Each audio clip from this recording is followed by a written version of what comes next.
Hello beautiful people, and welcome to my channel, and welcome to part 4 of the 6-part discussion, Say Something While Black, with Miss Brittaney Chatman. So you should have already seen parts 1 through 3, okay? Part 1 was an introduction, part 2 and 3 is the situation, so you already should know what the situation is.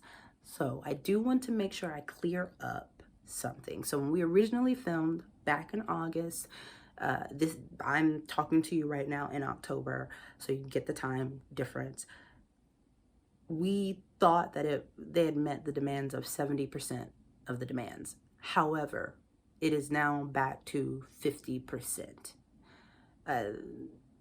Things that they had agreed to, said they would do, they haven't been done yet. So that's the reason for this change in number. An example of something being the apology, the public apology. Like they agreed, said they would do it. And now these 3 separate institutions, they don't know whose job it is to make this apology. So I guess that's like the holdup in regards to why that's taking too long. Anywho, I get into all that kind of stuff in my blog. Go check it out. It's in the description. Same with my information and Brittany's information if you want to get in touch with either of us regarding all of this. So this video, part 4, that we're going to be getting into is about change and reparations. When people hear reparations, it's like, ooh, reparations, what's that? Money. Ah! So it's deeper than that. And the video will speak for itself in regards to why it's deeper than just financial. It's also artistic, and it's also what's right. So please enjoy and watch, and keep in mind, you know, I want you to bring to the table, what do you think about when you think about reparations? Whoever you are, just have that in your mind as you watch what we're going to be discussing. Remember to like, comment, subscribe, share. Let's get to it, people. Reparations. Like legit reparations is what, you know, Brittaney is calling for. You can call me Brittany. Now everybody else can't. Okay. We're talking about money. Okay, we're talking about paying back. Like, we're not joking about this thing. So yes. Tell the people. So okay, so whenever I wrote as I was writing the demands letter, it was important for me to create a section where we talk about what reparations look like for the alumni. Because yes, while we do want to support the current students, I do believe that they owe us a lot, you know, and not only do they owe us artistic reparations, but they owe us financial reparations.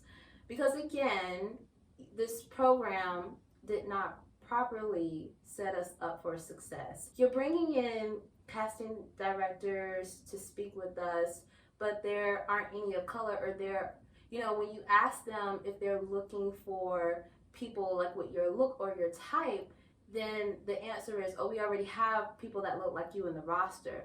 So it was really important that they did all of this work prior to inviting these people to go, okay, these are the people that we have in our program. You know, do you have people on your roster that look like them? If not, then this is a good opportunity to come and speak to our students, because as they're in their 3rd year, they're looking for, they'll need representation right. Because they need work. You bring in, you know, Florida rep, you know, to audition your school, that's fine, but you also have to keep in mind that you leave your artist of color out, because if you do the research, then you know that they rarely produce plays where they need people of color.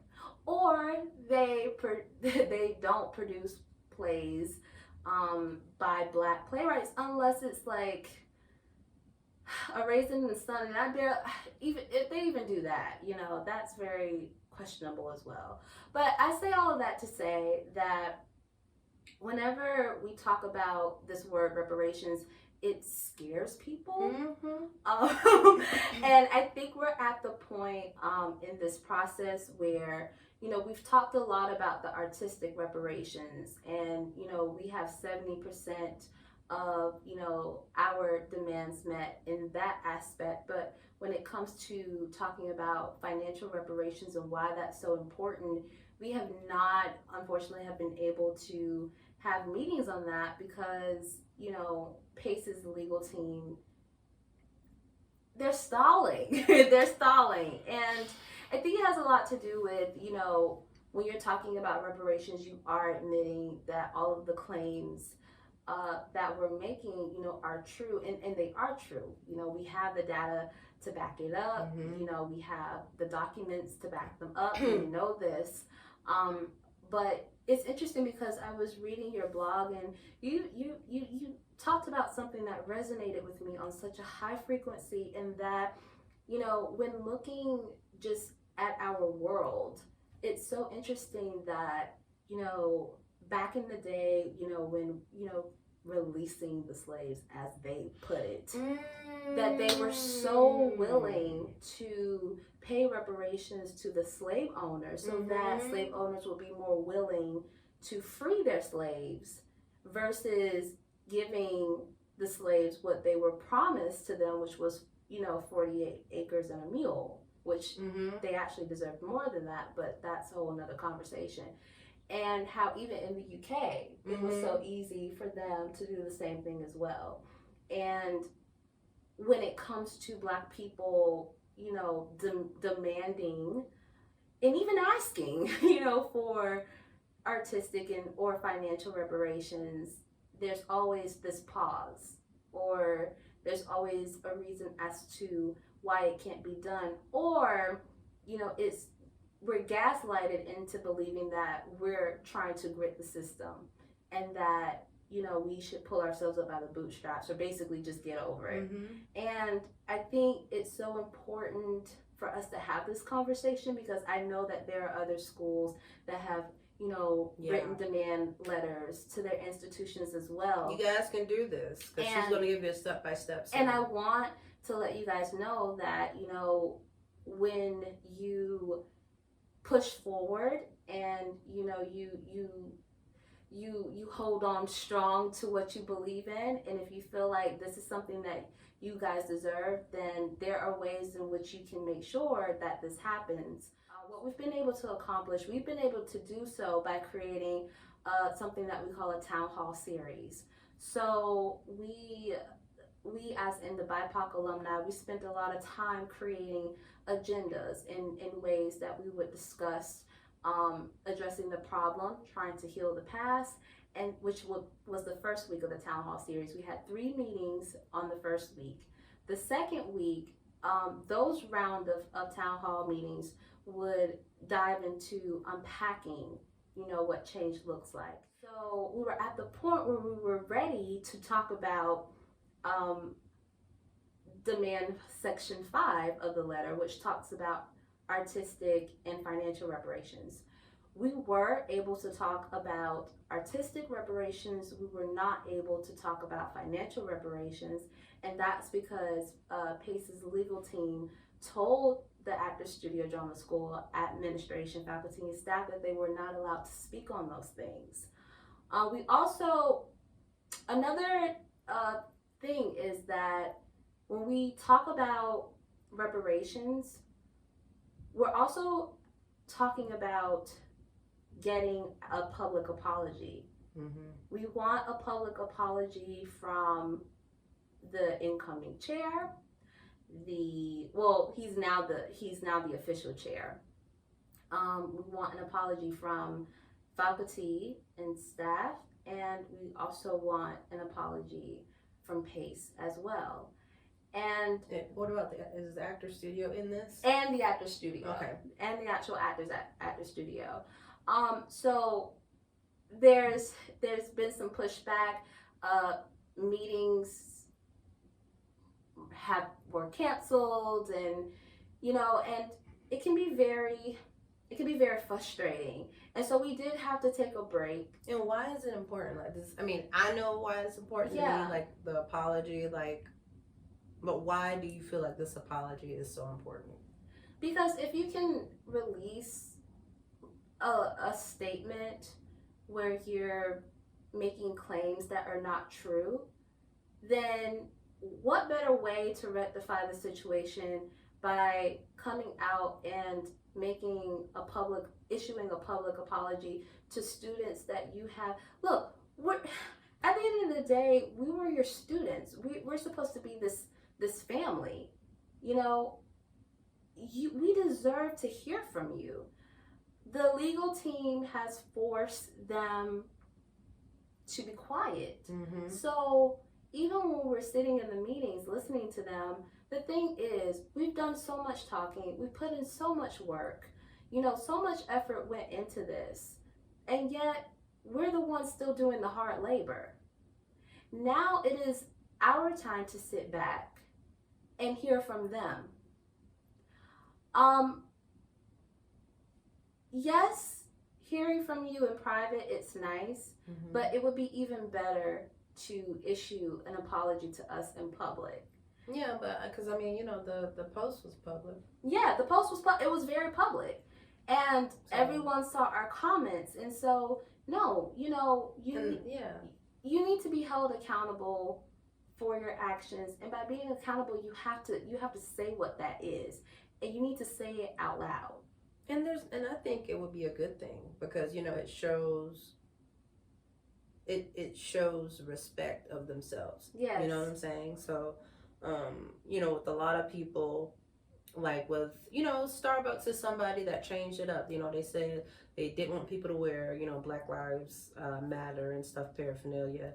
Mm-hmm. But then when somebody leaked it, oh yeah, you can go ahead and wear it. Yeah. Okay, can you apologize? Yeah. Can you really give like a heartfelt, like, not just releasing just a statement, but really show your change of heart that this just wasn't a money move? Yes. But it was like a heart move, and that you actually have changed for the better. I mean, if you haven't, then don't. It's cool. Yeah. So, but I do feel like from what I'm seeing, and I see, the inner workings, and I mean, you're seeing it even more than I am. I feel like that our program is making a heart change. Like they really are changing from within. And so I think to show as a show of good faith.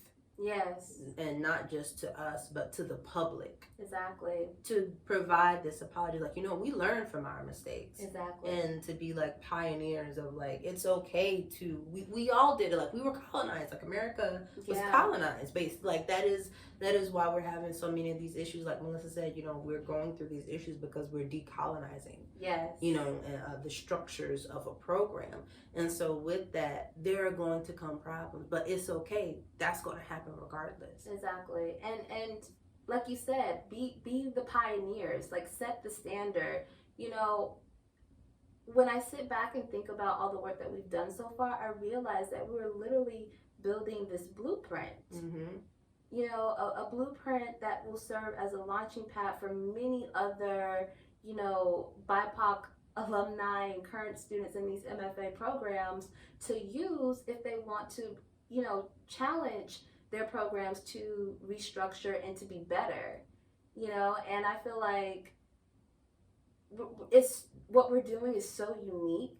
Why not share it? And why not be an institution that's proud and saying, hey, listen, like we recognize that we failed you guys, but we want to make it right. And this is our way of showing our commitment to you. And this is our way of showing that we are very serious when we say that we want to be able to provide a space where you feel like you're represented, you feel like you're included, and you feel like that you're a part of this, and that you're growing, and that we're setting you up with tools that will allow you to go out here and conquer the industry, because it's not an easy industry to conquer.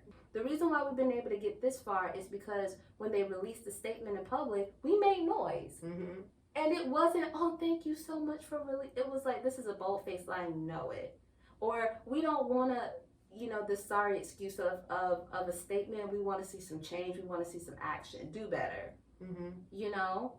And when other people see it, for those who aren't as outspoken, it gives them that push, that like push of it's okay to speak up and speak out. So if they see the Actor Studio Drama School issuing a public apology to their former students and even current students, then perhaps they'll follow suit, and then we'll see. Because my thing is, when one program is successful, it's beneficial for not only us and our BIPOC alumni, But the rest of our but community. the rest of our community, because it's like I said earlier, it can't just be our success alone. It has to be all of our success, you know. So I really feel like that's why it's important. And also, by giving financial reparations, this isn't about, you know, oh, take the money and run. No, this gives us an opportunity to use that money and to invest in creating new work, Right. getting, you know, And debt. oh yeah, and paying off the debt. It's a lot, and many of us don't have trust funds and money trees out in the back. Like my mom said, you know, money don't grow on trees. But for many of y'all, it looks like it. It looked like y'all had about a few money trees out in the backyard For some years. And we didn't, and we really worked hard in that program. When I say blood, sweat, and tears went into that 3-year experience, that's exactly what I mean. Yeah. We did that. So, and to not have the same experience as many of our white counterparts. That we spent the same amount of money. It's just not right. You know, it's like you go and you were like, when you were sold a dream, you were told something that wasn't exactly true about the program. Like they painted a picture that is not what, you know, we ended up getting. And then based upon your color, you had a different experience. So just with anybody, for anything, if you guys have seen my wig post, you pay for something that looked like something else. And then when you get it, this is not what I paid for. It's not what you paid for. So what's going to happen quite naturally, you're going to want your money. You want your money back. So it's not about, you know, because it's like, well, you know, not only am I having to you know, I spent time, and then, you know, graduating the alumni program doesn't exist. It's being created right now. And then I'm still on top of all of that, I'm having financial trauma because I still got to pay this because I paid for a service that I did not receive. Well, you need to pay that back because that's not okay. And I think also with reparations and, you know, God willing, all of this will go through and it will be, you know, a precedent, you know, set a precedent. But I think it also begins to make school and institutions accountable. If they know that they might have to pay their money back if they don't do what they're supposed to do, it's going to change the game because they will be very focused. Because money talks, people. They're going to be very focused on making sure that everybody is happy, everybody is getting what they need because they don't want to give up the money. For us to have to be the ones to create a 32-page and 8-page document of actionable strategies to create some change that will benefit their BIPOC students, which will then benefit all of their students. That takes a lot of time, that takes a lot of effort, you know, brain power, you know, and you're getting all of that for free. So once again, it helps to make your program better.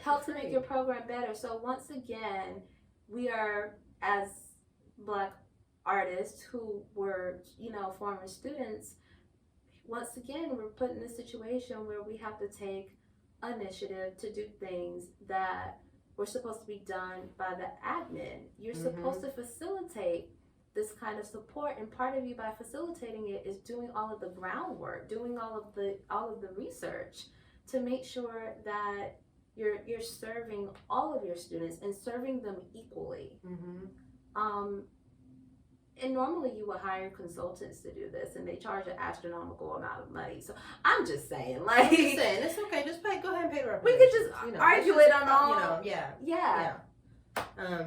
And the next, what I want to make sure we get, what are the steps that you took, like step by step? So, you know, we know other people are trying to get this done because this is not just our problem. A lot of people, you know, are having this problem, you know, MFA While Black, like it's baby, like it's a thing.